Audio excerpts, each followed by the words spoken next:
Hello दोस्तों, तारीख थी 1 दिसंबर 1993। पाब्लो एस्कोबार का 44वां बर्थडे था।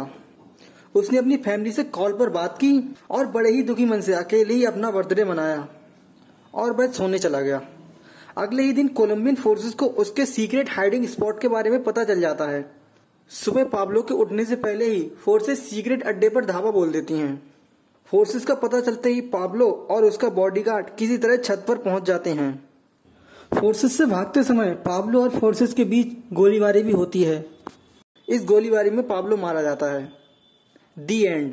Officials, Mr. Escobar was gunned down yesterday, and Colombian authorities say its message to other drug lords is to surrender or you will be killed. Police found Escobar after tracing his phone call.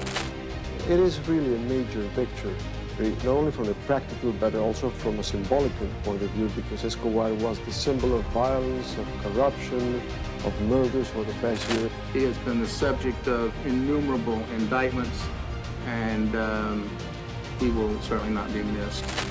With the Medellin cartel virtually out of business now in terms of production of cocaine with the death of Escobar. दोस्तों, Pablo Escobar, जिसका पूरा नाम Pablo Emilio Escobar Gawariya था, उसका जन्म 1 दिसंबर 1949 में Colombia के Rio Negro में हुआ था। पाब्लो एस्कोबार मेडेलिन कार्टेल का हेड था, जो कि उस समय का most powerful drug trafficking group था। पाब्लो के जन्म के बाद 1980s में एस्कोबार फैमिली एनविगाडो कोलंबिया शिफ्ट हो जाती है। उस टाइम पाब्लो की फैमिली में उसके माता पिता ही थे। पाब्लो के पिता एक फार्मर थे और उसकी माता एक स्कूल टीचर थी। जब पाब्लो ने क्राइम्स की दुनिया में कदम रखा तो वह एक टीनेजर था। उसके शुरुआती क्राइम्स में से कुछ इस प्रकार हैं कि फेक डिप्लोमा बेचना, स्मगलिंग एक्सेट्रा। कुछ टाइम बाद पाब्लो कार्स भी चुराने लगा। साल 1974 में पाब्लो पहली बार कार चोरी के जुर्म में अरेस्ट किया गया था। इस टाइम पीरियड में कोलंबिया में कोकेन इंडस्ट्री बहुत तेजी से ग्रो करने लग रही थी। इस टाइम पर पेरू, इक्वाडोर और बोलीविया कोका के मेजर प्रोड्यूसर थे। कोका एक ऐसा सब्सटेंस है जो कि कोकीन बनाने के लिए रॉ मटेरियल का काम करता है। साल 1970 के मिड में पाब्लो ने एक क्रिमिनल ऑर्गेनाइजेशन का निर्माण किया था। बाद में यह ऑर्गेनाइजेशन मेडेलिन कार्टेल के नाम से इनफेमस हुई। कोकेन की ट्रेडिंग में पाब्लो के मुख्य पार्टनर जुआन डेविड, जॉर्ज लुइस, साथ ही कोआ ब्रदर्स भी थे। एस्कोबार ऑर्गेनाइजेशन का हेड था। पाब्लो का सिर्फ एक ही काम था, ज्यादा से ज्यादा कोकेन प्रोड्यूस करना और ट्रांसपोर्ट करना। 1980 में मेडेलिन कार्टेल कोकेन इंडस्ट्री में डोमिनेट करने लगा, जिससे पाब्लो को बहुत अधिक पावर और पैसा मिलने लगा। कुछ रिपोर्ट्स के मुताबिक उसकी नेटवर्थ लगभग $25 बिलियन थी, जिसकी वजह से वह एक लेविश लाइफस्टाइल फॉलो करता था। पाब्लो के पास 7000 एकड़ में फैला एक महल था, जिसका नाम है हैसिंडा नेपोल्स, जो कि कोलंबिया में है। कुछ रिपोर्ट के मुताबिक इसकी कीमत लगभग $63 मिलियन थी।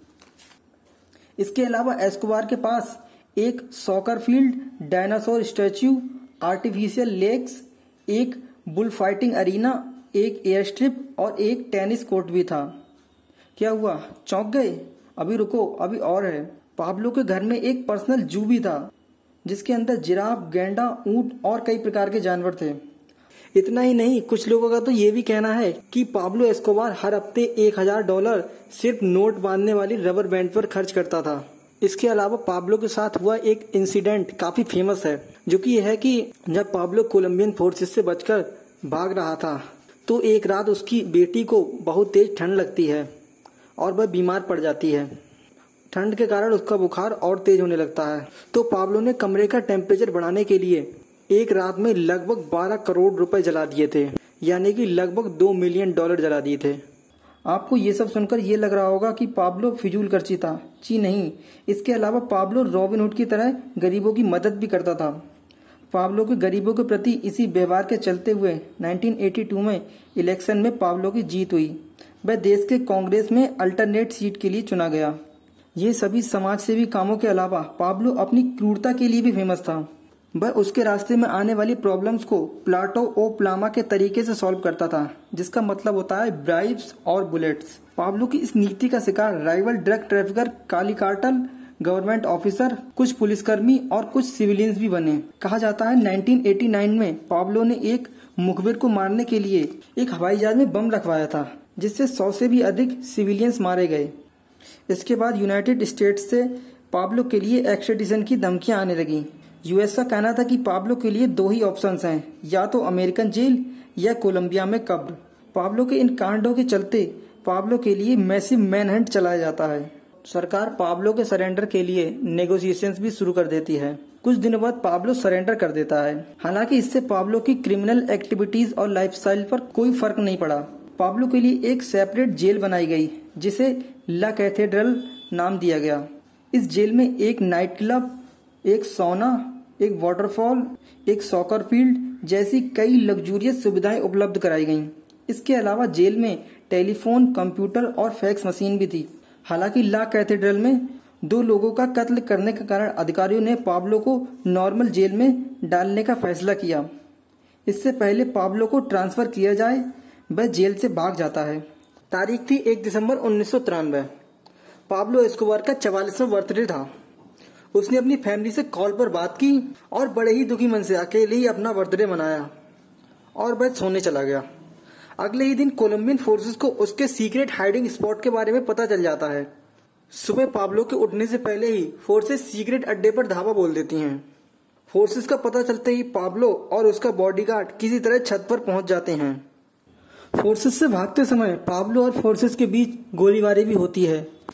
इस गोलीबारी में पाब्लो मारा जाता है। दी एंड।